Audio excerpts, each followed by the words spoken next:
You know who's not drinking a beer? David King. Pointing at them saying, go home. Go home. Like, we want to see this guy's birth certificate, man. There's no way this man is 35 years old. He's immortal. They were talking about him kicking 100 goals. Yeah. How old are you? I'm 12. He tagged the back line, and he's like, make an edit for the back line. And I'm like, Well done, Oscar. This is what it's about. It's funny the meat trays are just so in right They're now. back. The meat's on you, Tommy. And he just went, How many times does this man have to give a spray where he looks like he's bursting a blood vessel for them to respond? Media World pumped up the D's almost too much this week, and then they got pumped. Willem Dersma reminds me of Marcus Bontempelli in year one. As of now, every game they're playing, half of the game looks like a match sim. We're the Eagles. The West Coast Eagles. We're flying high. We're flying high. How good. They've broken the drought. They have. It's been like nearly a year. Essendon's probably sitting back and going, geez, we've got another countdown. It's almost been a year for them as well since their last win. I heard this thing where they're like, everyone was talking about their last finals win. Now it's like their last win. Just regular win. Anyway, we'll get to that. But how good is footy in Western Australia? At the moment, pretty damn good. Pretty good, hey? Yeah. I mean, where's your bloody Freo stuff, man? it'll be put on when we talk about I it. wanted you to start out of the gate with it on, but It's all right. And Yeah. I've missed that cue now. So Yeah. when we get to the Freo stuff, I'll put it on. only you would wear that and come out of the gate firing when you actually lose a game, and then when you win a game, I've got to look be good. humble. Yeah, got to be humble. Be arrogant in defeat, humble with wins. Hey, the graveyard shift delivered though. Oh, did it ever? It was massive, and I didn't think I saw the Port Adelaide Essendon game, and I was like, man, I'm not really tuning into this game. Yeah, no, same. I watched the first half, just made sure Zach Butters was doing well enough for my fantasy team. Went ballistic in the second half. And the Rosie hamstring, Well, that looked real bad. Yeah, I'm hearing torn buttock muscle. torn ass. He's ripped an ass. Essendon's ass got ripped, and then Rosie's like, my ass is ripped. Yeah, he just said, I want to be like you guys just to make you feel better. Feel better. Yeah, so he's ripped his ass. So that'll be in the injury report. Yep. Supercoach, it just says Rosie is unavailable, ripped ass. Yeah. Anyway, what a week of football. I mean, it was a little underwhelming for me, but how did you feel about the week of football? Well, your team didn't play, so I can understand why you felt like that. The Devils, mate. Tassie Devils did play. Yeah, true. We'll get onto that as well. But no, I had a great weekend. Yeah, we'll touch on it as we review the games, but it all started on Thursday night. Yeah, Thursday and Friday night footy are back. They're back. Yeah, Thursday felt forever ago. Do you reckon both of these teams will be in the top four? Maybe, but I'm going to say no. I Yeah. think Goulden out for a very long time. He's one of their most important players. Yeah. So that's really unfortunate for them. Brian, what do you think? Yeah, after last week's podcast, I thought it was only going to be like a 4-week thing, but 4 months, you could definitely see the difference in the game, and he sets us up so well. No, Heaney as well, but Heaney will be back, and he was a big one for them. Big out. Huge. Yeah. Big out. I think we still got really good runners, and the game was really fast flowing, and we can still attack a lot of teams. It's just that balance between attack and defense, like the Swans were saying. I'm worried about the back line for the Swans. Yeah. I know we don't get too analytical with the game, but seeing the Charles Royce take some grabs, and no disrespect to Charlie, he's a gun, and then seeing Jack Gunston wind the clock back again. It's like, we want to see this guy's birth certificate, man. There's no way this man is 35 years old. He's immortal. They were talking about him kicking 100 goals. Yeah. Like, what the hell? Well, he's had a hot start. He was dropped Yeah. last year for I think the first 2 rounds, came back in, and now they're like, Gary Lyon's like, I think that typical lead up forward, he could kick 100 goals. And Jack Gunston even said, mate, I'm just happy to just keep kicking some goals. I don't, I'm not thinking about that. I've heard lots of former players say, oh, he's not that fast either. But he looks pretty quick off the first 15 metres. Forward craft, baby. Forward craft. And he's just, every time the ball hits the ground, he's actually deceptively very good at knowing where to be at the right time. And he's pretty agile for a tall guy. But it was definitely the scissor lift revenge game for Dylan Moore. But even C-Mac. C-Mac as well. They came out of the gate firing. They run amok. Did you see Dylan Moore with his celebration at one point? And I had to include this in the edit. Yeah. He did the love heart Yeah, to okay. someone in the That's crowd. good. And then I'm like, I need to put someone on a scissor lift in the crowd. Which looked good. It looked so good. The camera just picked it up, and he was like looking up, doing the love heart thing. And I'm like, scissor lift, revenge game. Yeah. for Dylan Moore and C-Mac. But that was huge for them, and I'm glad that they're responding on the field in a really positive way. Charlie didn't have his best day either. Yeah. There's a lot of talk about him being a flop and all this. At the start, he was good. Yeah. And then he had 2 touches for the second half. Yeah. And all the Carlton supporters like, I told you. Big hate watchers. But Carlton, yeah, for sure. Carlton's the biggest hate watchers. It's funny because he gave that club a lot. He did. Yeah. He won a Coleman medal, All-Australian, I think All-Australian a couple times, made a prelim final, like on the back of a good season from him. Now they're preying on his downfall because he just wanted something different. I think he did his time, you know. Yeah, I think he did in his prison. time. In prison. I think they're better off.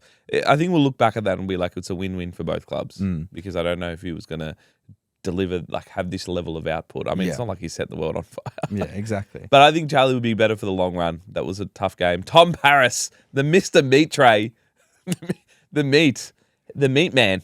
Can I say that? Does that sound weird? Wait, who did you just say? Tom Barrass.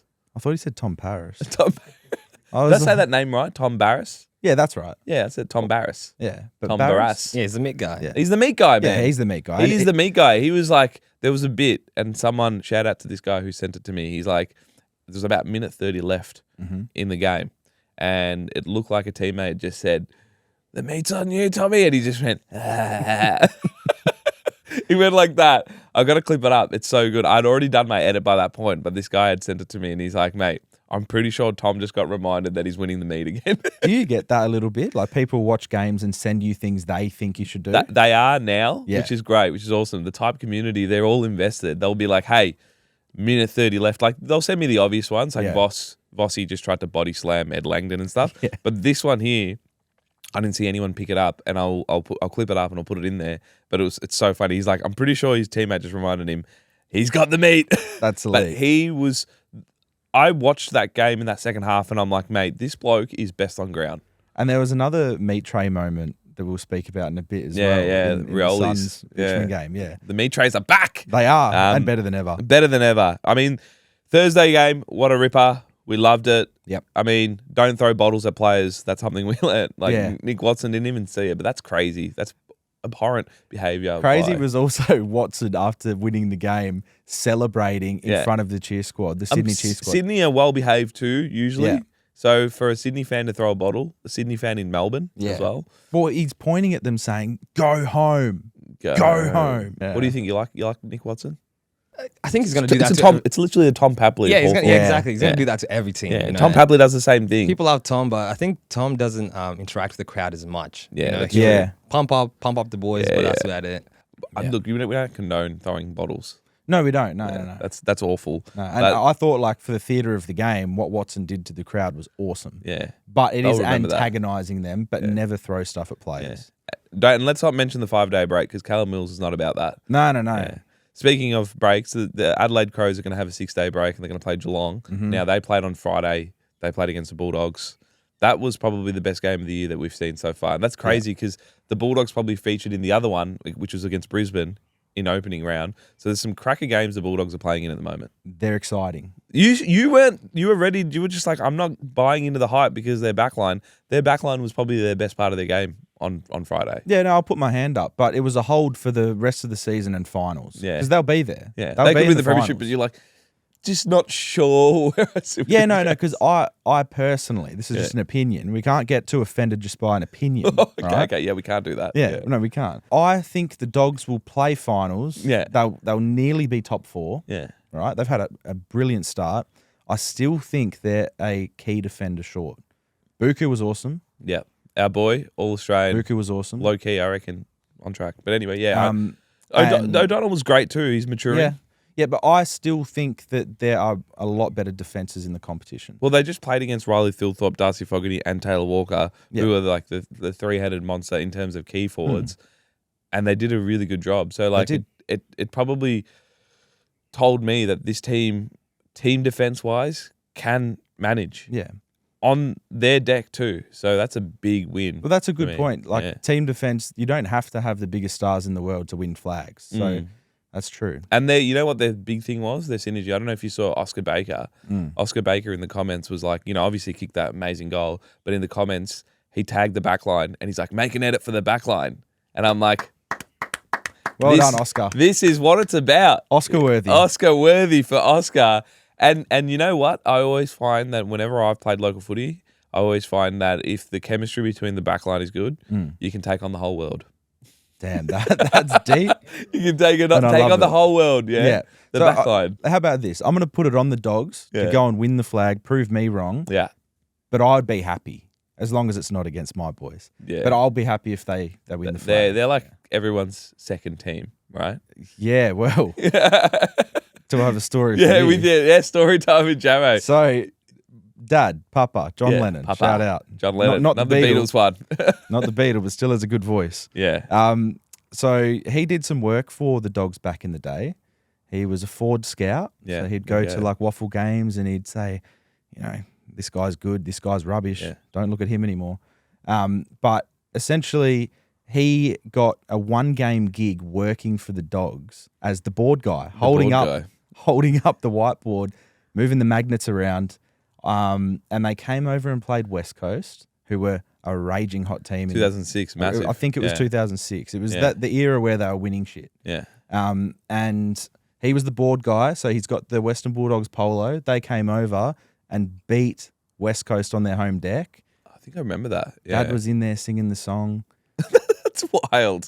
They got all the staff in. He So sung the song. unreal. So yeah, it's Dad's second team, the Dogs. So I have a soft spot for them just through Dad. You also mentioned, and I said, you got to save this for the potty, where Yeah. you said your dad, he had the jumper and he was doing Yeah, these ones. so Dogs grand final Yeah. when they beat the Swans. Yeah. Sorry. Sorry, bro. Yeah. Yeah, Dad was wearing the polo that he wore in 2006. That's insane behaviour. Yeah, and a bit tighter now than what it was Yeah, when he was yeah. fit man. But yeah, he was holding the shirt like he'd just won the game. That's incredible. Yeah. Yeah, they won the flag. He was very happy that day. I'm not And, sure how I feel about that. Just getting passionate about another team. Although, look, like I feel like from the Doggies, like Yeah. the battlers of the league have been for quite some time. So it's like, I think generally it's like St Kilda as well. Yeah. There's a little bit of if St Kilda go okay, you're like, okay, I'm happy with that. Yeah, but I that think was a lot of people really wanted the Dogs to win that day, Yeah. just because they hadn't won in a long time. that So, fairy tale run too. Sorry, Yeah. Brian. Just Yeah, it was a dream story Yeah. from Yeah. outside the four. It was massive. It was massive, and they look good this year too. But they don't. I don't think they're the underdog. I think they look like They're team the to Dogs. beat. They're the Dogs. They're no underdog. They are the Dogs. They now. got that dog in them. Yeah. They have that dog. They're almost like, obviously Brisbane, poor start, but they're still the team to chase. But Yeah. Dogs are in that category now, I'd say. I don't know how many times I've been searching up like people barking to include in edits, and it's just like all speed barking. Yeah. or that guy in that They interview. came bounding over. Rah, rah, rah. Mate. So there's like, you got the hangover where he goes, "Who let the dogs out?" Yep. Like that's a go-to. I'm like, I don't know how many times I can include that. The Channel 9 guy barking and then speed barking. And it's just 3 on rotation. Oh my God, it's 3 on rotation. And I'm like, got to find some other stuff.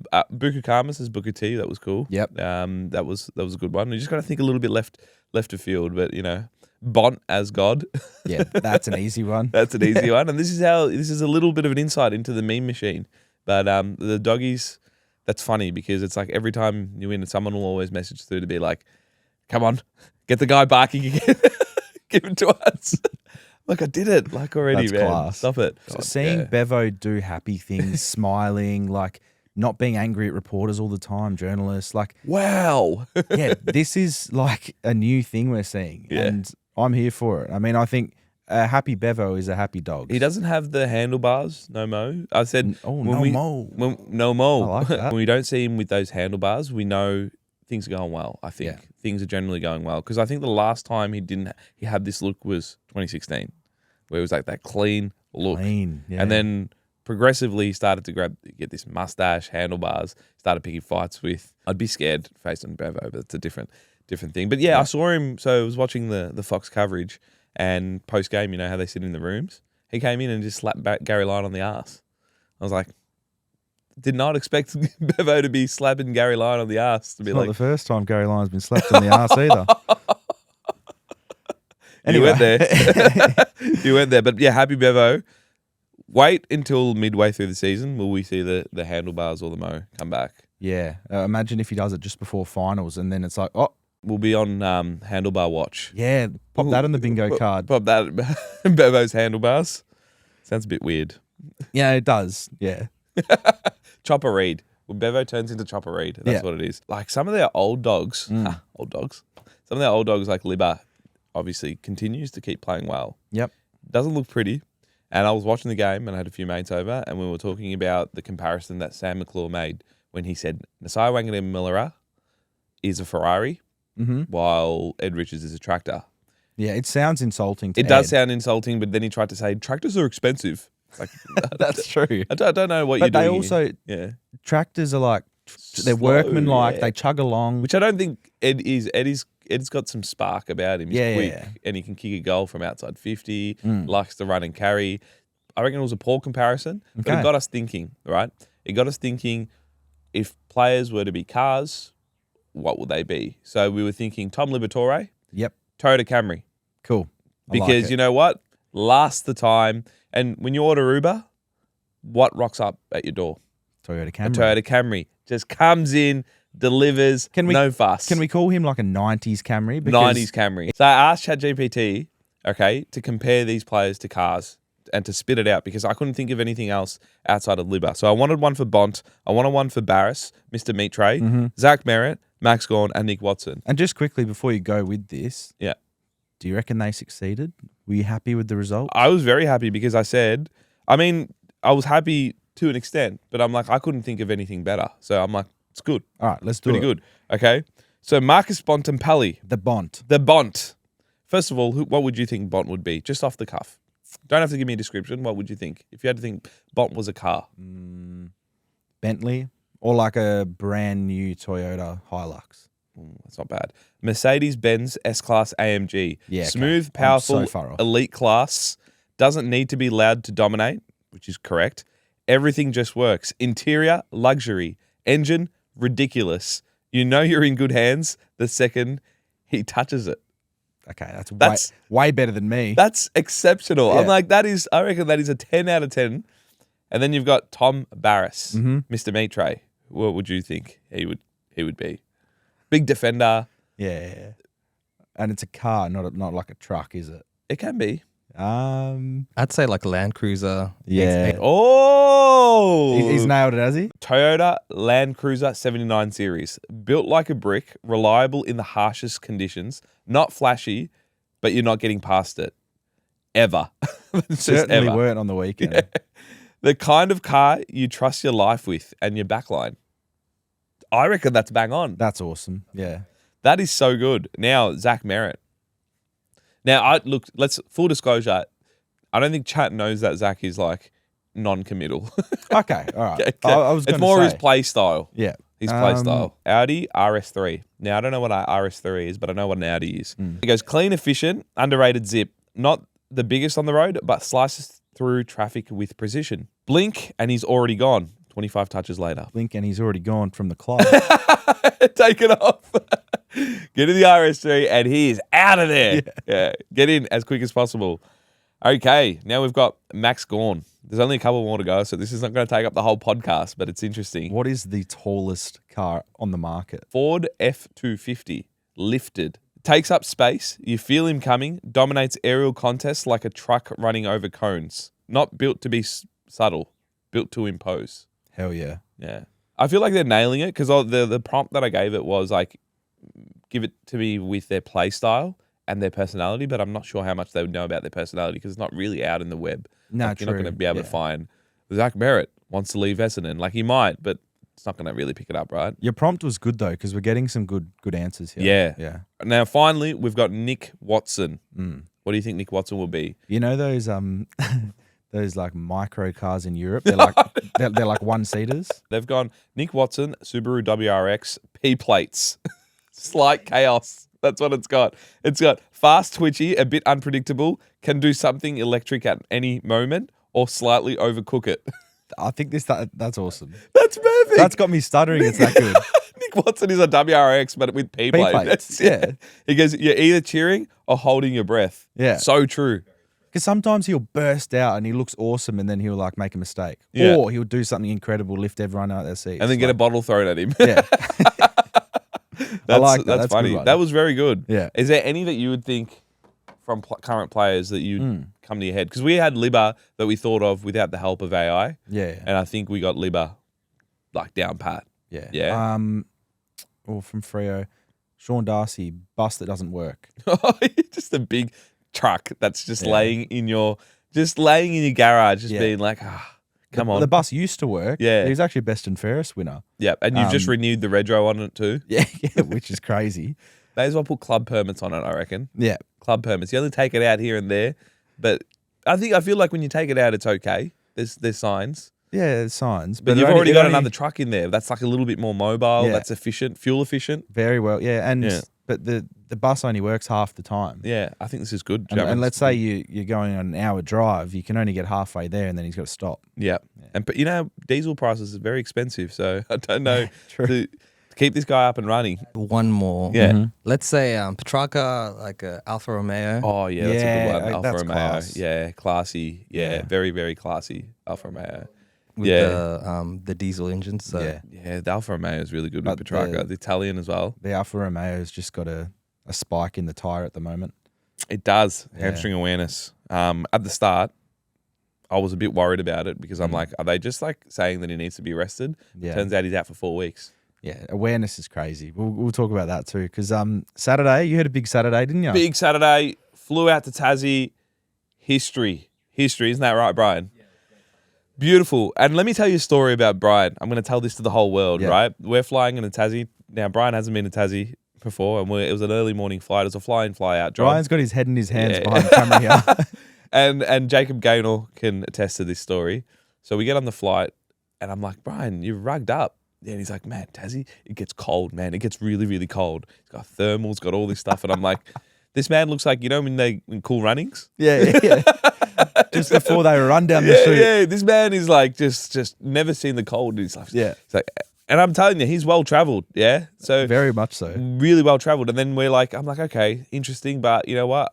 He's the guru with this kind of stuff, and I take his word for it. But I had the hoodie, and I had like enough to just adjust accordingly. But I saw it 22 degrees. I'm like, I know that Tassie's cold. We get there, and the sun's out. It's beautiful, even better than what it would be like in Melbourne.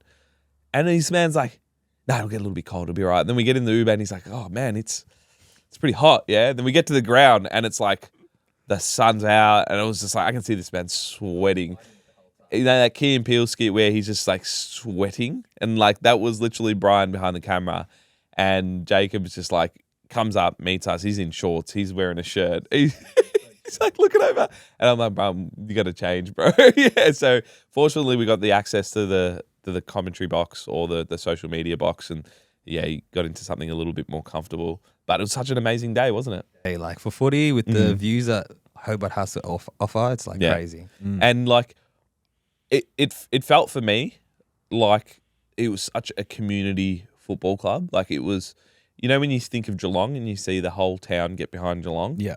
This is what it felt like for Tassie. And speaking to some of the supporters there, they're like, mate, it's a long time coming. And I think that whole state is going to get behind this. For sure. It looked awesome. Like you guys were posting some stuff in your stories and I was like, it looks really cool. Like a community footy game on steroids. Incredible. Yeah. How'd you find it, Brian? Brian was just carrying around a camera. He was at work. He was getting to work, baby. He's cooking. Yeah, he was cooking. Better than getting to a new ground that you've never been to before. Yeah. And the crowd was up and about, At the start, it didn't look like there was going to be many people, but the first time, when the throw up came, it was like Throw up. Yeah. the throw up. When that came. All the fans were about it. Yeah, it was good. Yeah. It was, and it was just like, I think aesthetically, like those grounds, I think we take it for granted because we got like the MCG, we got Marvel Stadium, and it's like, those kind of little local grounds still had about 11,000 people. The atmosphere felt electric. Yeah. The best part of this was when when I spoke to Jacob, I'm like, oh, you're a chance to win. He's like, look, man, just don't want to lose by a lot. Yeah. That's what he said. And I'm like, oh, man, this is like pretty cynical because I'm like, just don't think they're going to win first game. They came out of the blocks firing. They were up at, I think, every single break, and then they won. The funniest part of this was that they didn't know the song. Yeah. So, and I heard some of the supporters said Russell Robertson wrote this song drunk. That's But it's not going to be it's not going to be their song when they make the AFL. Like they're still working on it.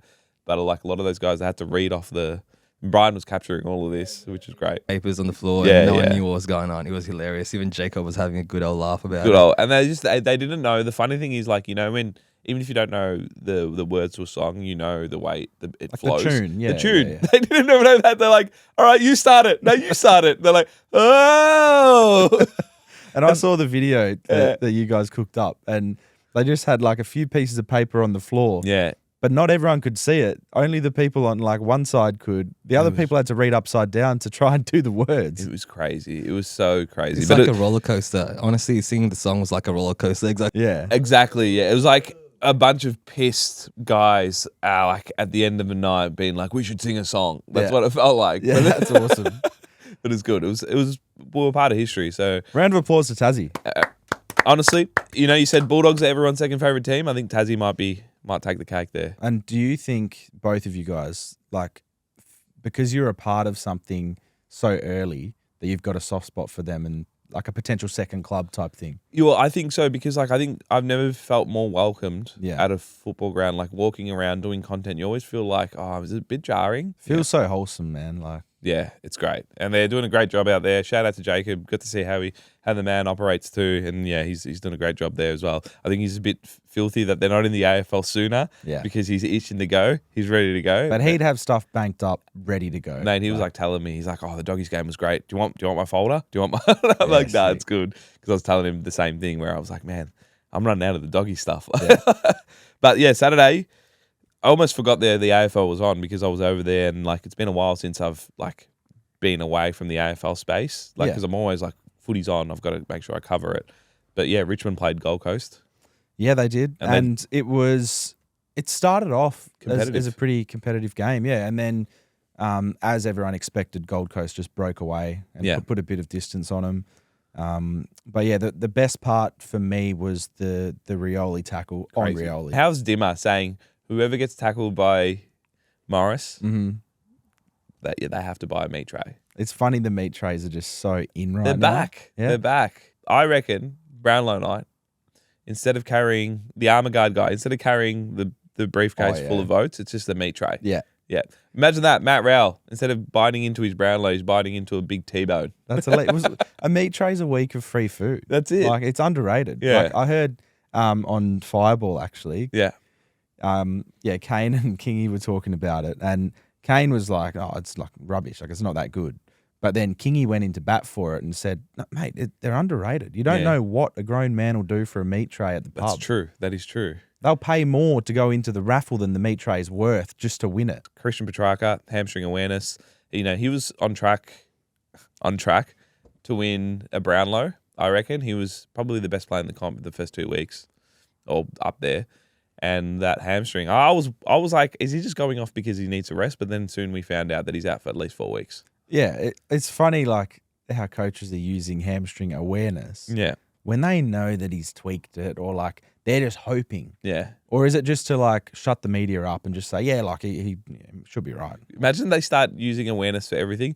Yeah, quad awareness. Yeah, the guy's done his ACL. Just knee awareness. awareness, It's guys. sore. We don't have the scans yet, so we can't confirm. Yeah, concussion, just head awareness. Oh, I just think that it sounds funny. Yeah. It sounds ridiculous. Yeah, ankle awareness, guys. Just say he's rolled his ankle. All yeah, the term awareness is like, oh, I'm aware that I've done something. But yeah, it's just come on. yeah, I know. Or just be like, I would even take, it's sore. Yeah. Like- Well, how about this? We've got like club doctors who are very experienced. Why can't they come out and say, look, we think it's a significant knee injury, but we're hoping for the best? Exactly. That's it. That's such an honest answer. Be more transparent. Yeah, be more transparent. We need to take some time, and I think everyone will be fine. I think Yeah. they're just like, you don't need to come up with a term for this Yeah. immediately. We're just seeing what it's like, and we'll find out at the end of the game. That's it. The moment you say hamstring awareness, he's sitting on the bench, and then all of a sudden the commentator's like, "Oh yeah, it looks pretty fine. Looks pretty good. Oh, that's good news. Yeah. It looks good." I'm like, dude, it's so weird. It sends us super coach owners of Christian Petrarca into an absolute spin because we're like, what's going on here? Yeah. He's aware of his hamstring. Just don't trade him. And now it's a month on the sidelines. Now it's a month on the sidelines. Which is sad because, like you said, he was on track. He was on track for a Brownlow. like a Brownlow. A Brownlow, big. Super hot start. He'll be good though, and I think Gold Coast have enough depth that you know they've still got Jed Walter and Jamara. They've got Rowell to come back as well, Yeah. but he's out for a little bit longer with his fingy-wingy injury. Yeah.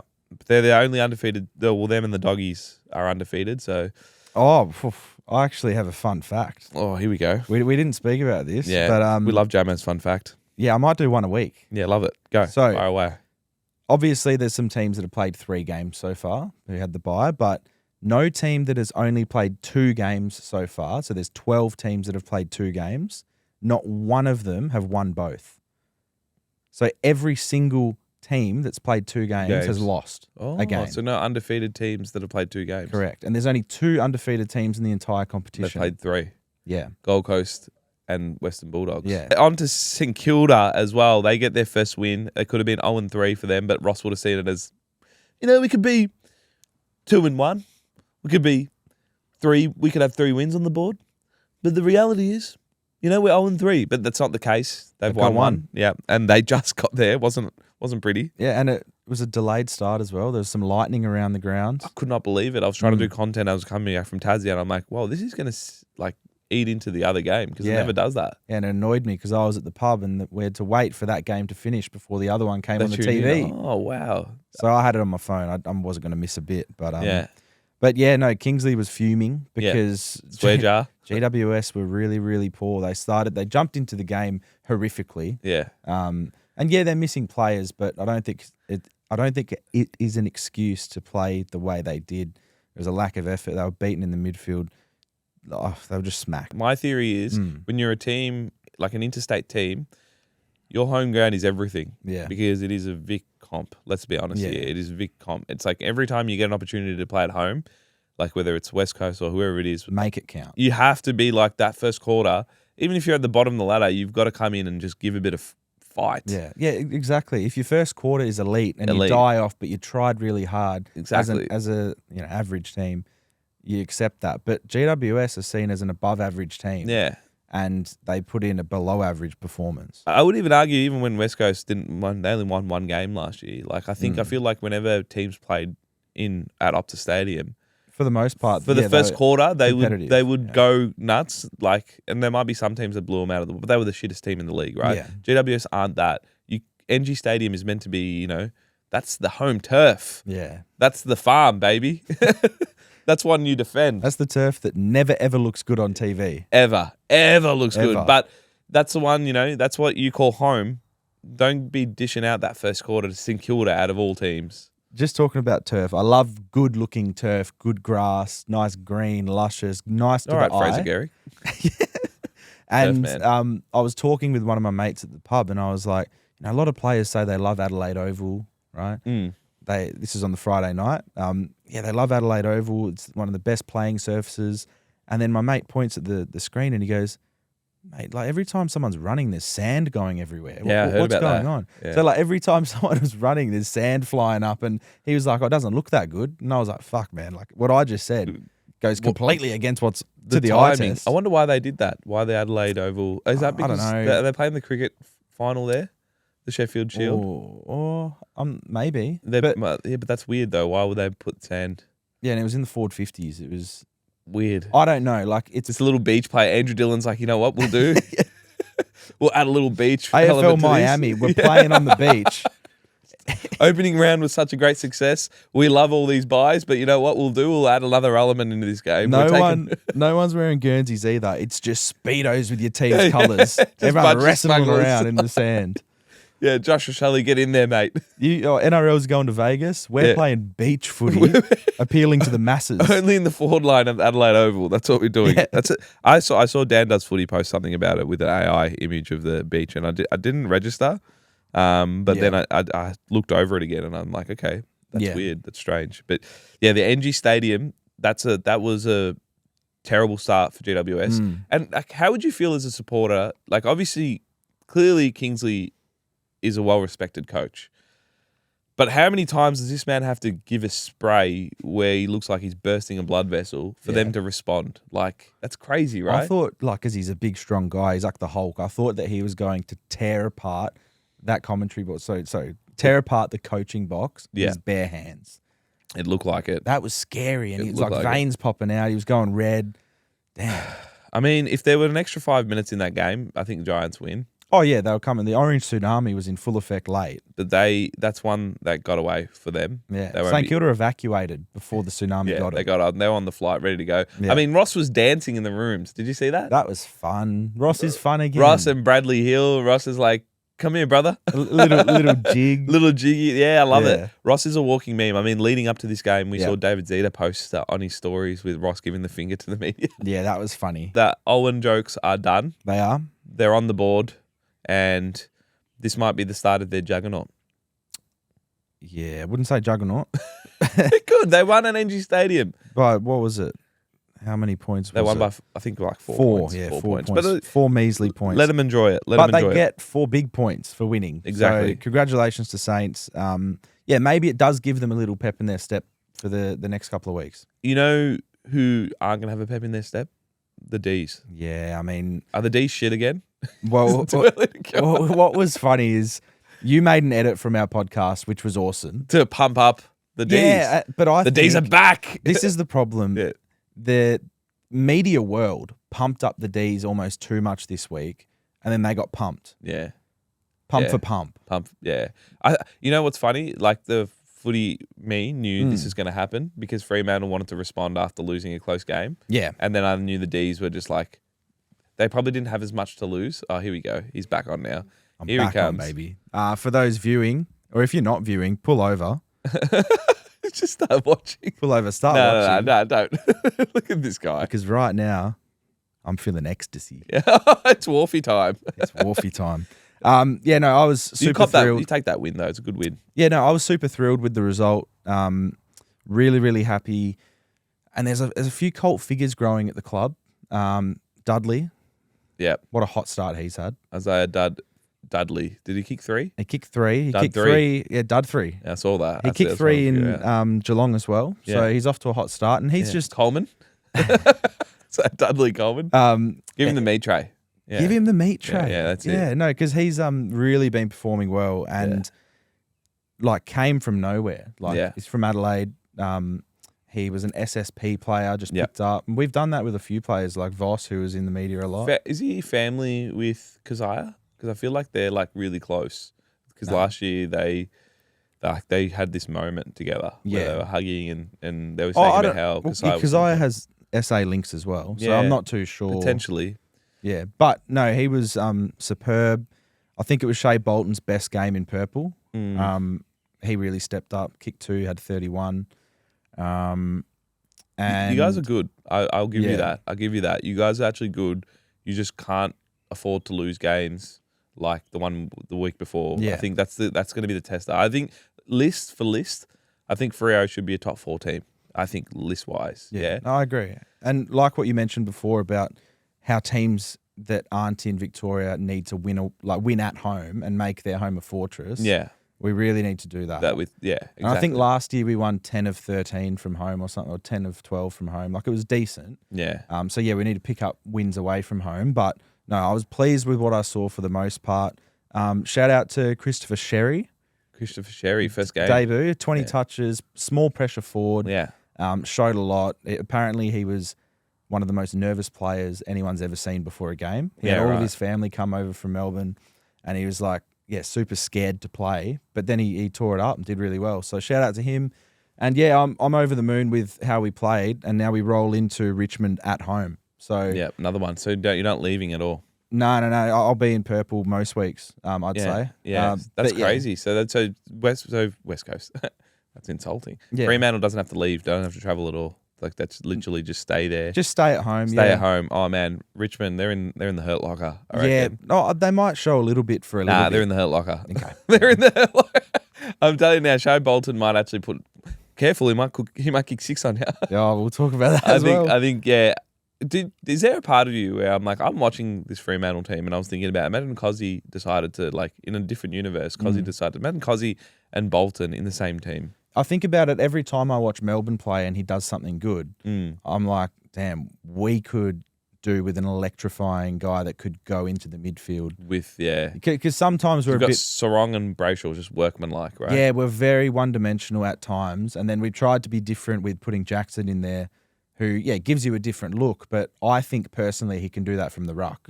Doesn't need to be in there. No, well, as soon as he taps the ball down, he can go and get his own ball, Nick Nat style. Like he's really good when the ball's on the ground. And that's a point of difference against a lot of ruckmen who aren't as agile and can move around. So I don't know. I would like to just see him as the main ruck because the stats don't lie. Yeah. We're doing better with him just in the ruck. Yeah. And while you've got your big truck that's on the club permits. Yeah, and like what I said earlier, it was tongue in cheek. It was funny. Like I want to see Sean Darcy be good and get back to his best. But right now, I think he needs a few weeks in the waffle to build some confidence, get the legs ticking over because he's playing 40-50% game time. He's a big social media guy. Did you see him get used as a social media bunny? I did see that. I think that's his next calling, I reckon. Yeah. While in the injury list, they're like, we need to get the most out of this guy. We gave him this bloody long-term deal. Let's get him on socials. He was like, hey guys, get down to Optus Stadium early because we've changed the ticketing here. It was good though. I liked it. But speaking of that game, I don't want to touch up on the games too much because we hate talking footy too long. Yeah, I hate this. I hate this. This sucks. Every Monday I hate coming here. Sarong got tagged by Tholstrup. Yep. And it was interesting. There's a point in the game where I saw as they're coming out, Tholstrup did the whole turn his whole body to him and is talking to him. Yeah. And I'm was interested to see what he was saying to him. Did the whole Lance Stevenson, didn't blow into his ear like he did with LeBron. But very interesting. But I think Tholstrup won that battle. Yeah, no, he was really good on him. And I think we should maybe try and get Colton on the show because he's a bit of a larrikin. And just a call him up and say, what are you saying to these guys that you're tagging? Because you're doing a pretty good job. I think he's 2 for 2 at the moment. Yeah, no, he's doing well. But it's funny, he tagged Sarong, but it let other guys get off the chain. Brayshaw, yeah. Brayshaw had the ball on a string. Yeah, and we were and Brayshaw had a poor first week. A lot of guys did, but he bounced back well, and a lot of it was down to Sarong getting so much attention and then him not trying to fight it, and he was being a bit more selfless and just sacrificing his role and going, well, now there's more space for the other guys to go. I'll put some blocks on for Brayshaw, Bolton, who run amok. Yeah, I thought it was a really good, I don't know, Sarong lost the battle. But he was negated, but the team won the war. Yeah. No, he won the war. No, hey, speaking of wars, WWE audition by Vossi, the prancing pony. Look, if he was to lose a contract at any stage for any reason, WWE's calling. He could go there. He's going to WrestleMania. Yeah. He's big, strong, and throws people around. There was a moment in that game where he thought he was in the Rumble, and he was just he lifted Ed Langdon up. That was crazy. He's an idiot. and Brayshaw, because there's a slow-mo of it, he's lifting him up and he's walking him. And Brayshaw's looking at him and he's like, what the fuck are you doing? Yeah. And then he goes, oh, it's actually really funny and starts laughing. But Langdon took it really well. Yeah, Langdon because did if that happened to a player with an inflated Harley ego, Reed. It would have been a punch on. It would have been great viewing, though, to see Voss just pick up Reed like that. Please. Western Derby will actually be fun to watch for a little bit. Imagine this is Voss's thing now. He just starts picking up blokes. I don't know what was going on in his head. And I'm interesting the umpire didn't pay a free kick as well. Because I'm it's not really a football act. No. He didn't really do anything, but it's holding. It's also holding. Yeah. When he said holding the man, you can't do that, Vossy. That would have been hilarious. I probably wouldn't have been too mad if it was a free kick against. Because it's against the laws of the game. Exactly. But he's an interesting cat because he's someone you'd enjoy going to battle with, but then you'd fight, you'd line up against him and you're screw this guy. I'd despise him if I wasn't a Freo fan, probably, but I love him. Harrison Petty, he felt the full prancing pony. He felt all of it. He felt that. Melbourne got the full package. He got the full package. Yeah. And even taunted. He got the fine for $1,000. Yeah. David King came out and he said he doesn't have the status to pull that move. I don't think you should be taunting anyway. Yeah, no. He's saying if you're good enough, do whatever the fuck you want. If you're good enough, you can bully the shit out of your opponent. Start pulling their hair. It's a very 90s attitude. Actually, I see why Kingy says it because he probably played in an era where if you're a role player, you know your role and you shut your mouth and you just play. Yeah. And that's probably you what let Wayne Carey do whatever he wants. Yeah, let them taunt, but let's be honest, taunting in general is it's a fine line, right? Yeah. The only time I've ever taunted was on a video game, MTV versus ATV motocross or something, You and try. you'd do jumps, and then you'd like put your finger up to people behind you. That was sick. Like, we're in the Fortnite era. We're in the Fortnite era, and I feel like taunting is like now a part of the culture in itself. So, But Patrick Voss didn't have enough V-Bucks to do these taunts. That's what Kingy's saying.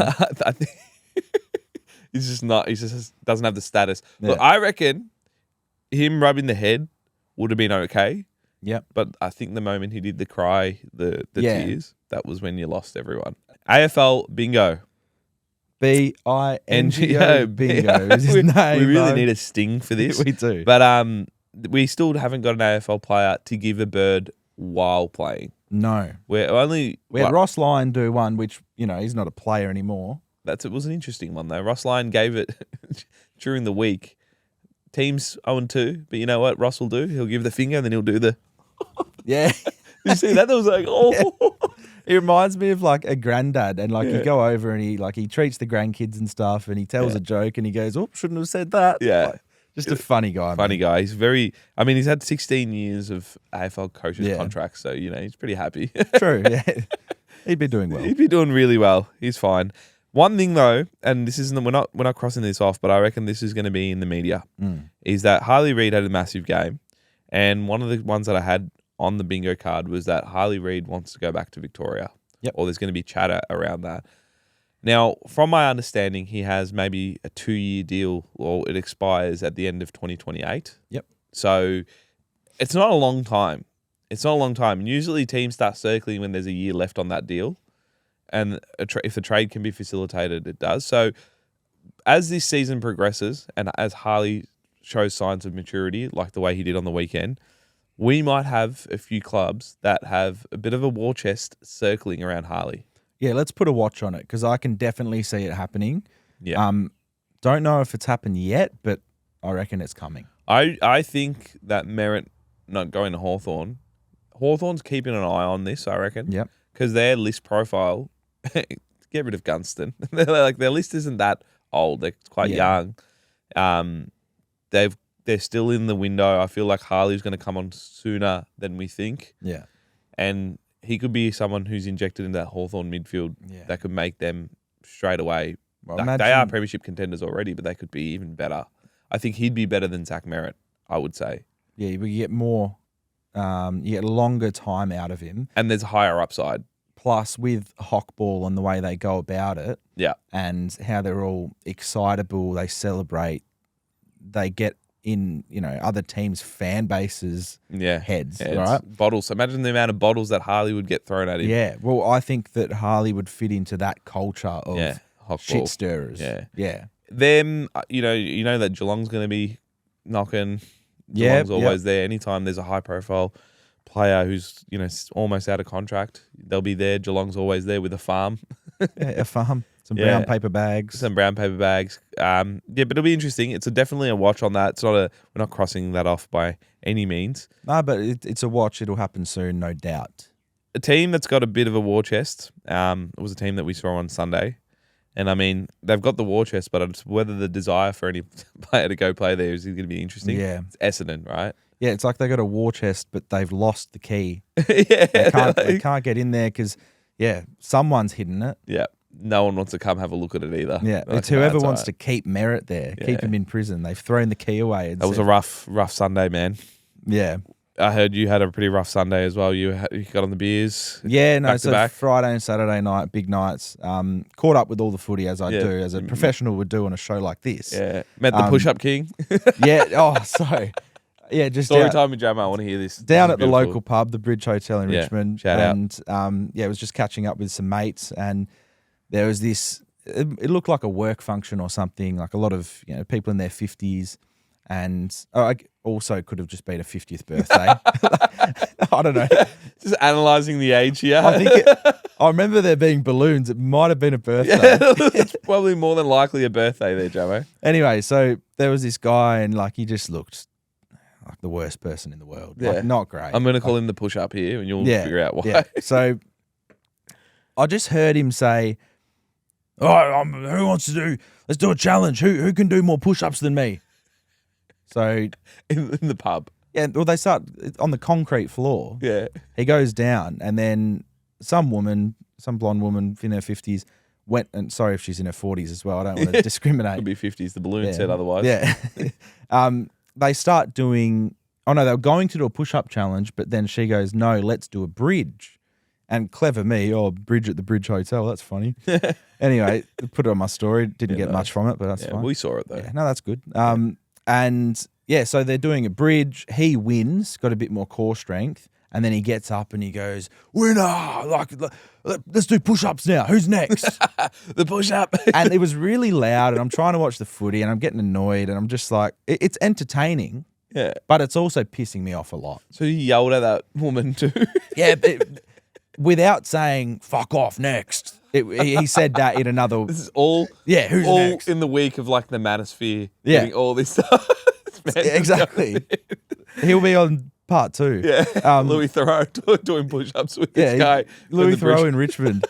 And then he backed it up and someone else came up to do push-up challenge as well. And that's why you call him the push-up king. The push-up king, yeah.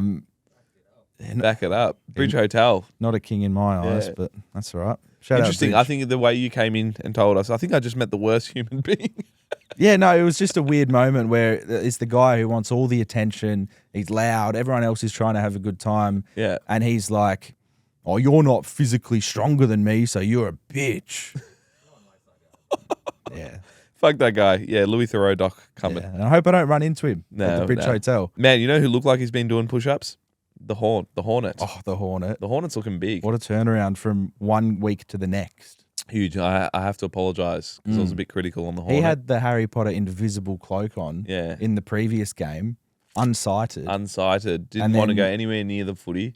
As Ken said in the previous week. He might kick 6 on you. Yeah, put 6 on your head. Put 6 on your head. He said that in the previous week and he went missing and then he almost looked had like 6 in that first quarter. He had 4 shots on goal. Yeah, he kicked 3 goals in the first. Yeah. Had 30 touches, looked unreal. Unbelievable. I mean, I was trying to figure out, because my mate's a big Port Adelaide supporter, I was trying to figure out whether it's Port Adelaide getting back into their groove, or was it just like Essendon being really bad? I think it might have been a combination of both. I think you can look at the numbers from Port and they've been inflated. Aaliyah had like 20 marks. Yeah. Which is crazy. So the opposition you're playing, I think he had 22 touches, 20 marks. Yeah, they were just playing like literally keepings off. Yeah. Which is bad. Really, really bad. Well, what is really concerning for me with Essendon, and I want to see them compete, but as of now, every game they're playing, half of the game looks like a match sim. What do you think their solution is? Like, will they win a game? I feel like they will win a game. I don't think it's... Yeah, they might win like 2 or 3. But I think they should just fold as a footy club. Just end it all. Relegation, maybe. I'd like to see relegation. That's rough. I've done work with the Dons, and they're actually a very lovely club. And that's that's great. It's all well and good, but what does it matter if they can't win a game? No, but they will. I think it's just an early season start with all the shit that happened during the off season. Yeah, I think my personal opinion is they missed the trick not trading Merritt. Yeah, I've heard that a bit, and they could have got a lot for him. What was it, 3 first rounders? Now you're stuck with like, what are you planning on doing? Are they gonna? Essentially, they're in a lost situation here because they had to put their foot down because they will get to the end of the season. Merritt's a year older, and also what you're telling other free agents that are coming there is that we're not a club that's willing to work if things go pear-shaped. Yeah. So, like, free agents probably look at it as like, I don't really want to go to Essendon. They're almost like, you know how North Melbourne had that feel for like, I don't think, where they were always trying to attract free agents. Yeah.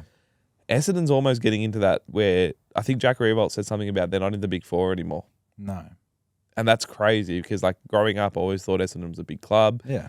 They're starting to feel like that a little bit where they're like, I don't know if players want to go there. Zach Merritt's there. They've really missed out on this. No, I agree. I also think, and it hasn't been spoken about much, but Nick Martin going down for the season. Massive. Yeah, who that's huge. Is the guy that links up with Merritt a lot of the time. He really gets their ball movement going, or he's that final kick inside 50. A huge player. And I feel, obviously sorry for him, but sorry for the club a bit as well. Last year they were decimated with injuries. Yeah. doesn't help. You can't play with each other and get to know each other. That's what they look like. They look really out of sync. Disjointed, yeah. Yeah, I think they're missing a ruckman. Blackiston is fighting, but he's not an AFL ruckman. He was never brought in to be that as well. He's a backman turned into a ruckman, right? Yeah. But he's a ruckman in the waffle. Ruckman in the waffle, but he's versatile. But Yeah. like he should be the second ruckman or like a backup option. Yeah. I still like the way he goes about it, but yeah, quality-wise, they're missing a gun. Tell Goldstein to come back, lace him up, mid-season Yeah, draft. He, although was on his last legs in terms, he still had a solid final season, but he would be. They needed one more year out of him, or to go after someone like a Rowan Marshall or someone. Yeah, someone that can just fill a void. Because they look. They still have. If you look at their list and you look at their team, it's not like you compare it to teams that have won the spoon in the past. It's not that bad. They still have Zach Merritt. They have Nate Caddy, who's looking good. He kicked 4, looked really great in that second half. Yeah. Jordan Ridley is another one that doesn't get spoken about enough. He's someone who's actually a quality player. Darcy Parish has returned. Caldwell, Merritt. That's a solid midfield. McGrath, like they have nice players. Yeah. Like the issue being is that they haven't had consistency. I don't think it's all doom and gloom at the moment, but they need to get their shit together, or otherwise I see Scott getting sacked at the probably halfway point of the year. Yeah, I agree with everything you said. And I can see them winning 3-4 games. I can see them winning a couple and shocking a few teams, but for the most part, I don't think their brand is good enough to compete. I reckon that was worst game of the year so far. Oh, for sure. That or the Carlton Richmond. At least Carlton Richmond game was close. Yeah. This game should have been the graveyard shift. Yeah. But what we got for the graveyard shift was incredible. Ball buster. Was incredible. They said it was a spoon bowl, but I don't reckon these two teams will be there. I think they'll be like 14, 15, 16 kind of thing. I don't think it'll be 7 and 8. They both showed enough. Yeah. I really enjoyed it. Good game. Yeah, and it's funny because previous week we were talking about how bad the graveyard shift is, and it's late, and it doesn't finish till like 9 o'clock over here if it's over there, and it's just a bit of a nightmare. But it was awesome, and watching two average or like way below average teams, two stinky teams go blow for blow. Yeah, when the stink awesome. comes together, it's tolerable. Yeah, I don't know. Don't know if how that works, but it's just two stinks come together, counter each other up, and I think engaged Harley Reed, like Harley Reed locked in. Yep. Graveyard shift is way more tolerable. Like you can put up with it when you see the players like Harley because he's box office. And I know a lot of people go, "Oh, the Harley Reed glaze is crazy," but I'm like, man, watch that game, and you see this man is in the thick of it. Yeah. He's got that swagger. He wants to get his team over the line.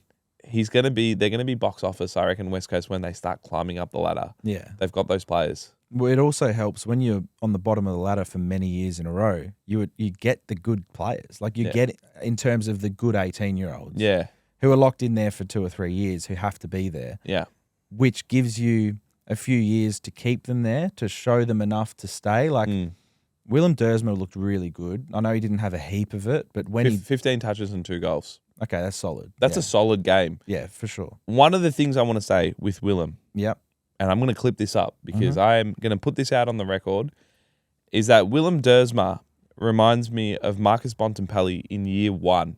Now, I'm not going to say he's going to turn out to be Marcus Bontempelli. Even if he turns out to be half as good as Bont, that's a massive win for West Coast. But his play style and the fact that he doesn't look explosive, but he looks athletic as hell, and he looks like he can do freakish things that I've seen from Bont. I remember Bont in year 1, he didn't play early, and he wasn't a number 1 pick. They thought Bont was going to be a little bit of a project, it's going to take some time. Yep. He came in, and he looked good, but he looked raw. Yeah. And that's the same with Willem. He doesn't have to have 25, 30. He's not a Jagger Smith type of accumulator, but he took a hanger very late into the game, and it was a crucial mark out of the back line.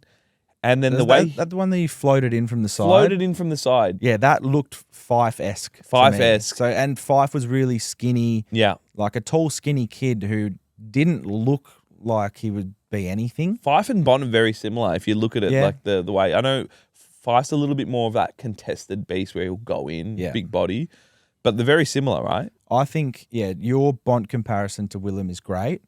And I think aerially, Bont's good in the air as well, but the way that he leaped in from the side just reminded me of Fife in his first year. And I think there was a bit where he kicked his second goal where he grabbed the ball and it was like almost like Bont-esque, with like that one hand, turned around, It just 2 steps. two steps, and bang, and he just hit that, and I'm like, that's like Bont. Also wanted to mention full strength beers at Optus Stadium. Yeah. So most Full strength beers. Yeah, so most grounds huge. it's half Look strength. at Brian, he's stoked. Yeah. He's like, better make my way. He's going to make the trip over. Wandering Brian's going to wander over. Yeah, wander over to Optus Stadium, baby. Yeah. So, correct me if I'm wrong. I'm not in Perth anymore, but I believe it was the first time that it was available. I think State of Origin didn't have it yet. Yeah. But full strength beers. I think West Coast had 47,000 there for one of the worst teams we've ever seen. Yeah. So Behaved themselves, you reckon? Was there any?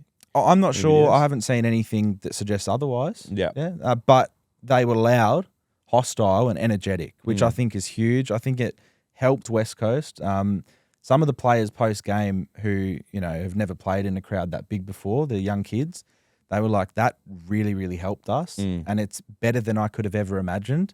And I think that's huge. The crowd was great, but I think the full strength beers really get the crowd up and about and a bit more revved up. You know who's not drinking a beer? I do. David King. He may never drink again. It's so funny. He may never drink again. I actually feel slightly bad for him because I know that he loves to drink. Yeah. But he's never drinking now. I don't think North are going to win 2 games in a row. I can't wait to listen to Fireball on the way home just to hear the banter between Kingy and Cornsey. Kingy might be the healthiest he's ever been. Yep. Just for this. Yeah. It could be for a 6-month period. We don't know. For a while. What if they don't win at all this year? So I did some research last night to see what they have coming up, to see how long he may be sober for. Yeah. Just a little social experiment. So let me pull this up. Free win next week. They've got the Dons. Yeah, Essendon. they win the Dons. Yep. Well, it's at Marvel Saturday night. Dons will respond, but it'll be interesting. Blockbuster Saturday night game. Essendon Norf. Yeah. And then the following week, which is Good Friday, I think, they have Carlton at Marvel. Ooh, that's massive. But we've never had a Good Friday where we thought that it's going to be competitive. This might be it. The following week, they have Brisbane. Yeah, they're not winning that. That's at Gather Round. Yeah. So what I think is going to happen is, let's say they win this week against Essendon. Yeah.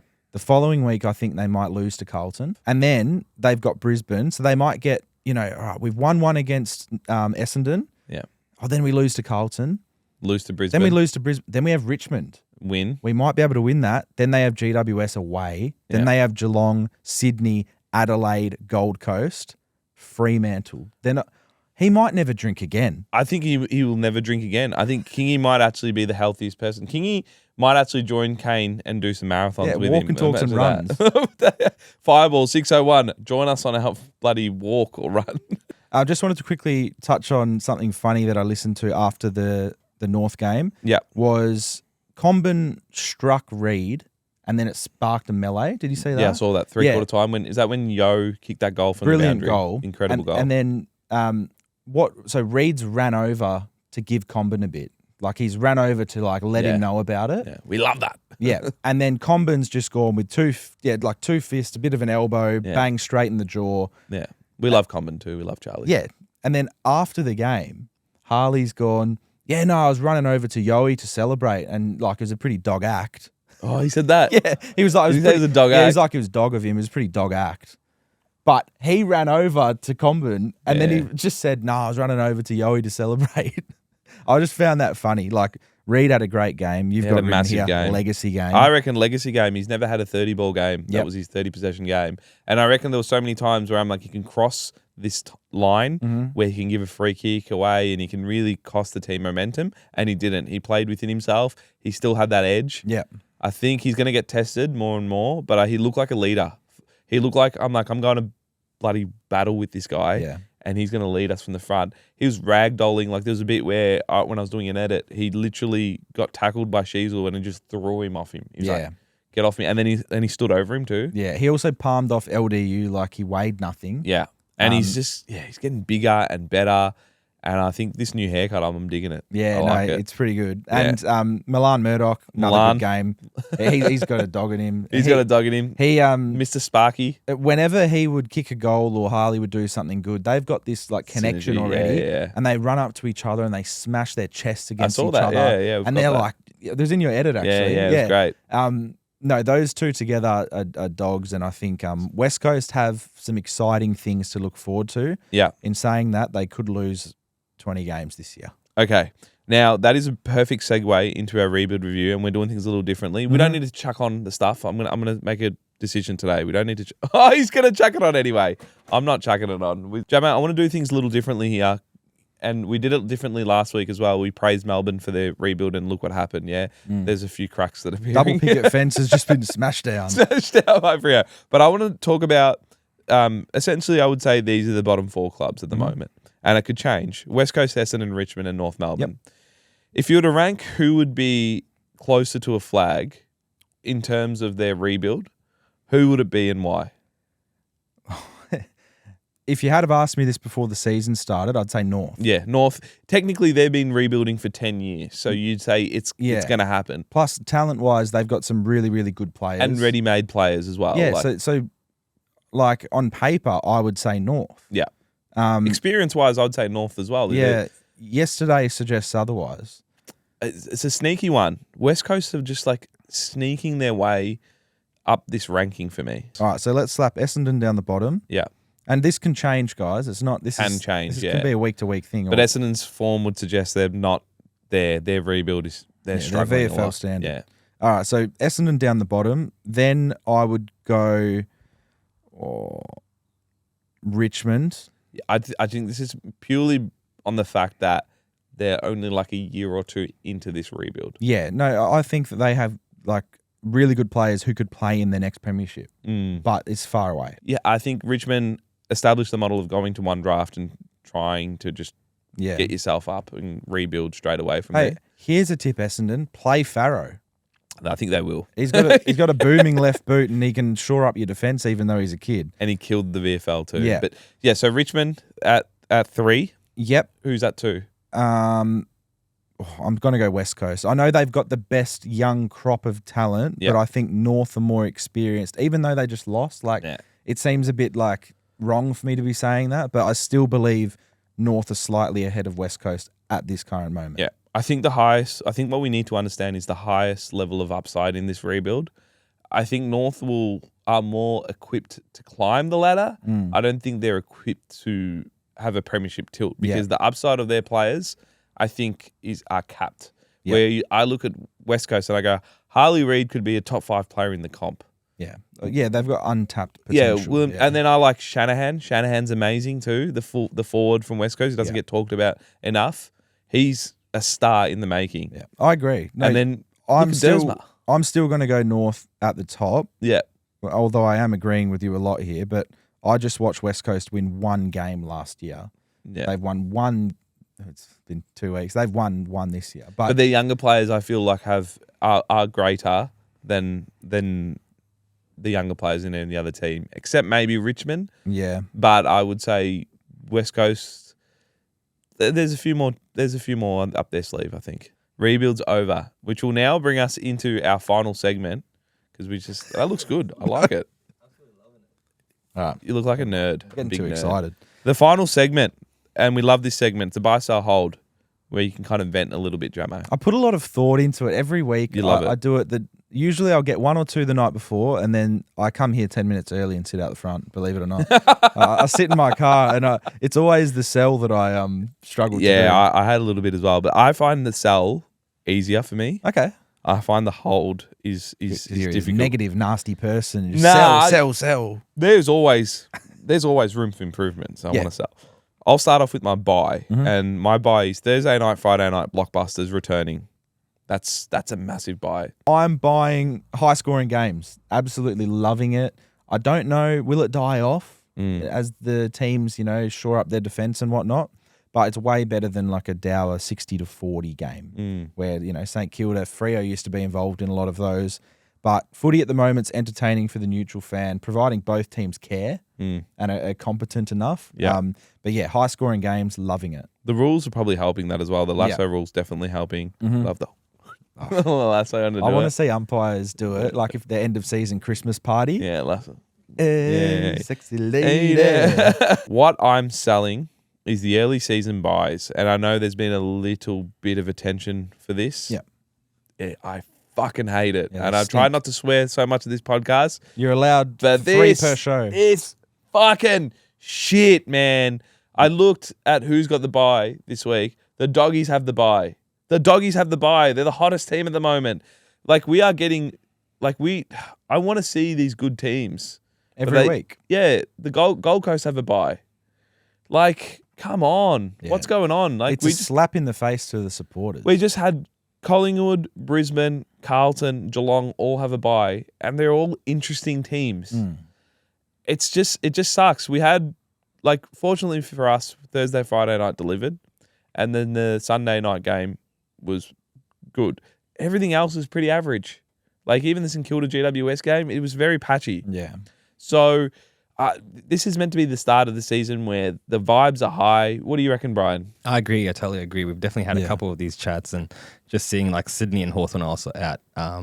This week? Yeah, this week. So it's like 4 teams that could really be up there at the end of the season that we're missing out all in one round. Is crazy. Hawthorn have an 18-day break.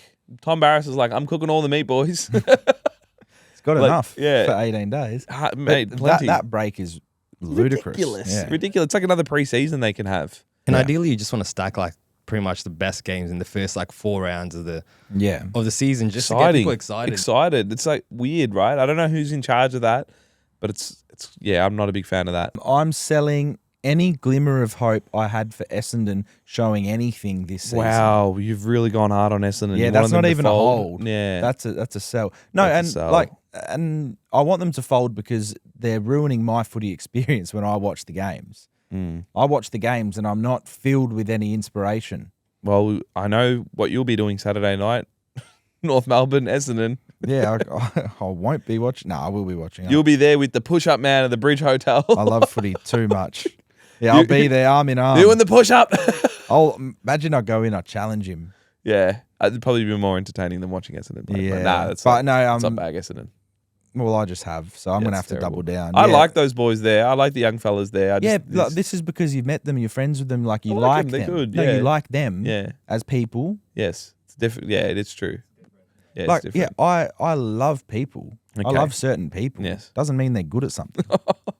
Rough. But I love Nick Martin though, like yeah, on a personal Nick level too. McLovin Martin. Yeah, but it's Very a good. shame, like he can't help them. He can't. Okay, what I'm holding is Jagger Smith being an absolute lock for the NAB Rising Star. I'm holding this because I think he is a star, but I don't think it's a lock. Yeah, you And I mentioned think this. there's- You're a Jagger hater, aren't you? I'm not a Jagger hater. I Mentioned thought this the Leo other Lombard week. was knocking on the door and then he went out there and played like shit against Richmond Yeah, where he should have kicked some goals. Yeah. But I think Willem Dersma could be the one, if West Coast win a few games, to knock him off. Because his 2-goal, 15 possession game I thought was better than a Jagger okay. 26 possession game. So Brian just mentioned Rango, Jagger Yeah. Smith, Jagger Rango. and yeah. they call Willem Worm. The Worm. So it's Rango the and the worm Worm. versus the chameleon. Yeah. Yeah. I love that. I'm a big fan of the likes of a player like a Willem Dersma because he's You gonna like the impactful guys. impactful guys, man. And he's just got this about him where when I watch the Bont play, I go, he probably just needs to have 20 possessions. He's just going to set up so much. It's going to be 6 goal assists, 2 goals. Like, And what Brian was saying, these players have aura when they Yeah. when they walk, when they just carry themselves. Willem has that. I'm putting on hold Yeah. wearing binoculars at the footy. Okay? It's a very Geelong thing to do, I think. I am a huge fan.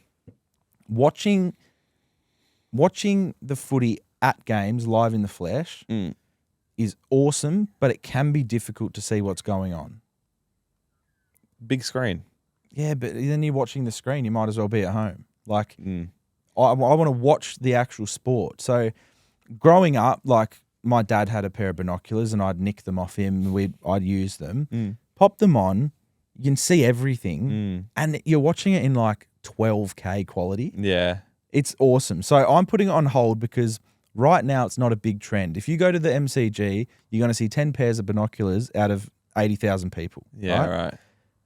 But I'm going to try and bring it in, right? So Dad's coming over this weekend. I'm going to the footy. I'm going to wear binoculars. I might even post a photo using Yeah. the binoculars. I want to make it a thing at footy games. Make sure you tune in next week. We'll also have Sammy back. He's been on his vacation. St Kilda's won now. Yep. And so I think he should be back this week, but we'll see. We'll see. If St Kilda lose, he might not be, but we'll see. Cheers, guys. See you next week. Cheers.